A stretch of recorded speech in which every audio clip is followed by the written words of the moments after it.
name is Scott Hedge, and this is my war story. I was raised in a family where drinking and other things were acceptable. I had a successful father that was an airplane pilot that drank quite a bit. As I grew up, it was just an acceptable way of life as long as you did what you were supposed to do. Worked hard, you could play hard, and started drinking when I was about 12 years old. And I always noticed I drank more than anybody else, drank longer than anybody else, and got to a point where I drank till I passed out most every time I drank. I've used every drug that I know of except heroin at one time or another. Never was really addicted to any of them except alcohol. Alcohol caused the demise of my first marriage. Went on, cost me jobs and relationships. Got remarried, and again, alcohol began to take its toll on that relationship and all the material things I'd worked so hard to obtain. I guess I'd been married about 14 years when things really began to come apart.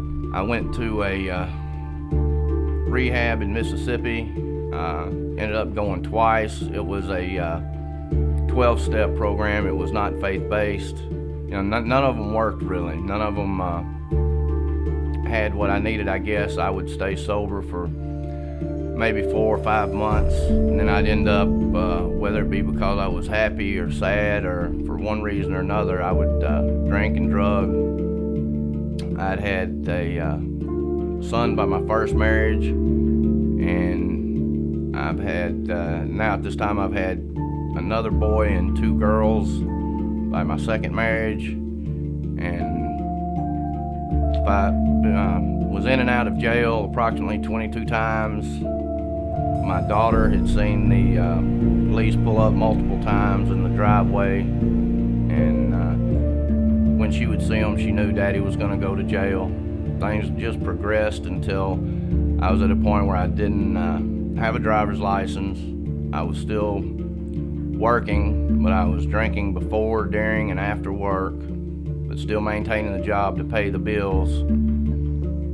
And one evening on a Thursday, I came home, and there was a knock at the door, and the police gave me 10 minutes to get my stuff together and to leave the premises. I ended up with $6 in my pocket and nowhere to go, so I went to the Warrior Center to check it out.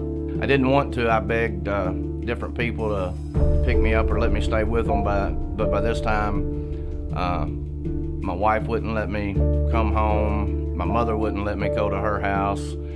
I stayed at the Warrior Center and learned about God, learned about the Bible, got into the Word. I was the sole breadwinner in my household for 14 years, and all of a sudden, you know, I'm out of work, staying at the Warrior Center, and of course, the well-being of my kids were on my mind. Somehow, my kids didn't, they wanted for nothing. They always, you know, had clean clothes, new shoes, were fed. My wife had graduated from the University of Tennessee and it became a BSN, or a nurse, and she'll graduate the doctor program on May 25th and be a doctor. When I had entered the Warrior Center program, my mindset, the devil had told me that my kids would be better off with another father, that the kind of father I was, being the drunk that I was, that you know, somebody else would be better. So I'd really given up and was just ready to let life go by and just be done with it, before God, you know, stepped in. And when I found God and realized that I could be the man that God wanted me to be. Of my 4 children, all 4 have been baptized. You know, they'll just sit down and be reading their Bible, and they love to praise and worship the Lord, and just, you know, having that kind of effect on someone's life, considering the opposite effect that I had for so many years. And and so many people I hurt, and all the things that I did was, truly a miracle. And I became a counselor at the Warrior Center, where I could talk to other men like myself and let them know that God can heal anything, helping the men that haven't done anything that I haven't done, haven't been anywhere I haven't been, but for me to be able to tell them that they can go where I'm going. I would have to say that's the most important part.